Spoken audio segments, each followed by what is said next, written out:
And just the filming of it was intense. We were on location in Baton Rouge for I think about 6 months because they filmed part 1, part 2 at the same time.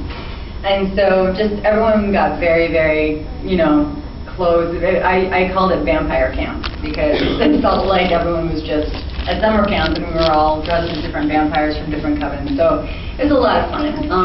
And a lot of them are still my friends. And so the change is yet to happen. But maybe Eddie can extrapolate on this circumstance. Oh, it really changed my life. I've been down that road and back again. Twilight, because of Twilight, I was able to get X-Men, and because of both of those 2 franchises, I was able to come to El Paso. Oh, yay!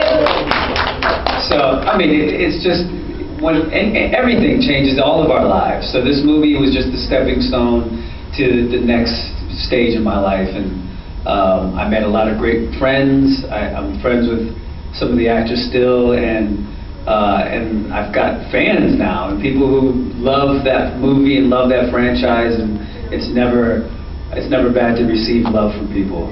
So that's how it's changed my life. Another question that people may have, and I think we can go ahead and get this one out of the way, is do you all only want to answer Twilight-related questions, or are you okay talking about your other work? I'd love to talk about other stuff. Okay. Yeah. Okay, which one is your favorite movie, Twilight or New Moon? It's funny because I haven't talked about Twilight in a long time, so I got to go back to what I used to answer, but I'm going to answer with what I'm going to answer today. Okay. With where I'm at today in my life. And I have to say, I like New Moon better, but Twilight was the thing that started everything. It was the first film that people fell in love with. So I think I have to say Twilight because it's the genesis. But I like New Moon for personal, like me better in New Moon. Oh, okay. I like my performance in New Moon better. Oh, that's and great. I had a lot of fun doing it. I had a lot of fun doing Twilight too. That was vampire camp for me. Yeah. We had to learn how to walk like vampires, and we had cat class. I don't know why. Where are the contacts?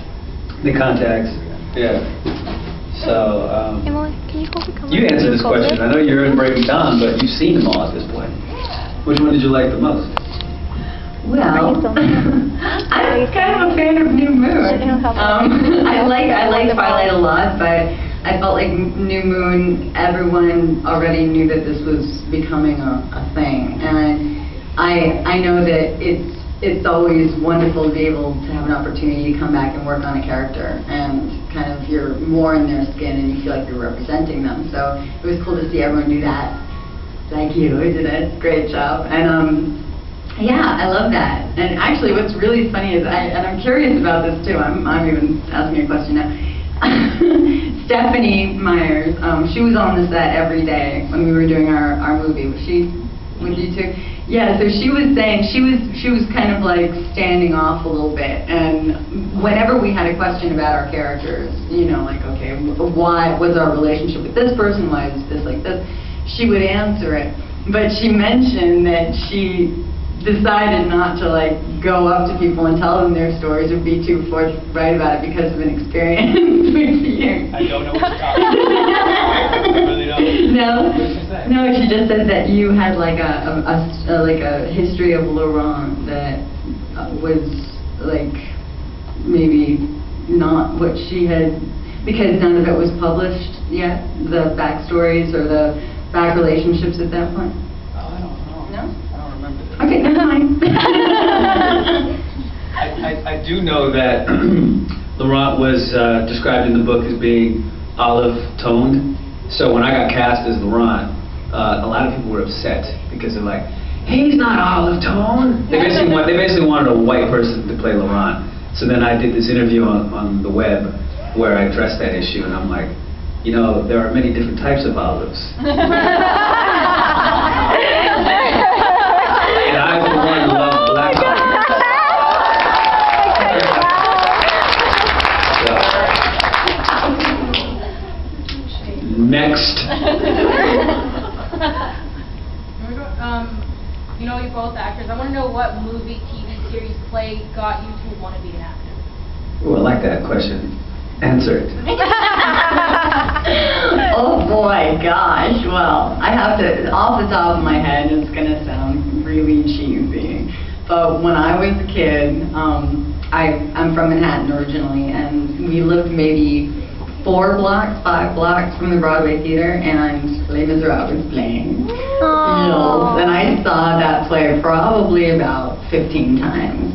And yeah, and of course, I just fell in love with the role of Eponine.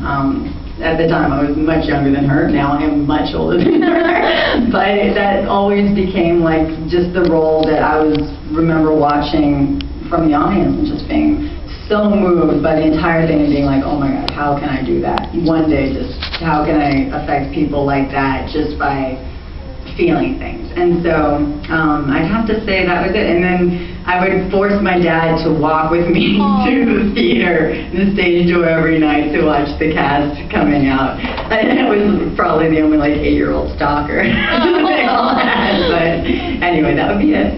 Ebony and Les Miserables. I can't wait for that movie. Oh, Hugh Jackman? Is that Hugh Jackman? Yeah. That's sweet. I like that. Mine isn't so beautiful. It's not Broadway musical. It was Chris Tucker. And it was Friday. So you know that movie Friday. Yeah. Because I didn't know that I wanted to be an actor until I hurt my knee and took an acting class in college. So I was older when I decided that I wanted to be an actor. But when I was younger and watched Chris Tucker, I would imitate him because I loved what he was doing, and I loved his ability to just make people laugh effortlessly. And I would impersonate him, and I would do that at parties, and people responded to it. And I think I was basically acting then, but I just didn't even know what it was. So it was, I guess my answer is Friday, Chris Tucker, Les Miserables. What's her name? Eponine? Eponine. Yeah. Okay. Next. Hi. Okay, so what do you want to be before being an actor? I didn't know. I was directionless. I was trying to play basketball, but I knew that I was never going to be tall enough or good enough to make it into the NBA. So I was just doing that until I figured out what it is that I was going to do, and I kind of fell into acting. Okay. Word. I always wanted to act. Yeah, at 8. Well, both of my parents were on soap operas when I was growing up. Yeah, my father was on Ryan's Hope. I don't know if any of the old school, John Gabriel, and my mother's Sandy Gabriel, and she was on All My Children. So growing up, it was funny because, well, first of all, they were probably the only parents of my friends who were together because I was growing up in Manhattan. But not only that, they were the only actors who were together because, you know, this was like kind of a swinging time in soap operas. And my parents were just very, very, 9 to 5. They were actors, but they had 2 kids, and it was a very steady job. So I was just like, oh yeah, well, actually when I was a kid, I thought everyone was an actor. Yeah, and I thought my dentist did that. That was like his day job. You know, like it was like bartending. Like he's a dentist, just for extra money between jobs. So I just figured everyone was an actor. And then when I found out, and I thought actually the only people who didn't have another job was government. And then I found out it's actually the government is the acting, and we actually are real. So anyway. Great. That is so hilarious. I live in Los Angeles. I know you do too. But my dentist was an actor. Oh my God! You know, that's the stereotype that everybody in LA is an actor. It's true. I'm getting my teeth operated on, and my dentist is asking me about improv classes. I'm like, you're not qualified to do this. I need you to just be a dentist. Please, put down the drill and go take an acting class. Yeah.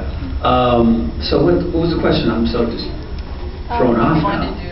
What I wanted to... Oh, I already answered that. Yeah. Next. Hi. What's your next project?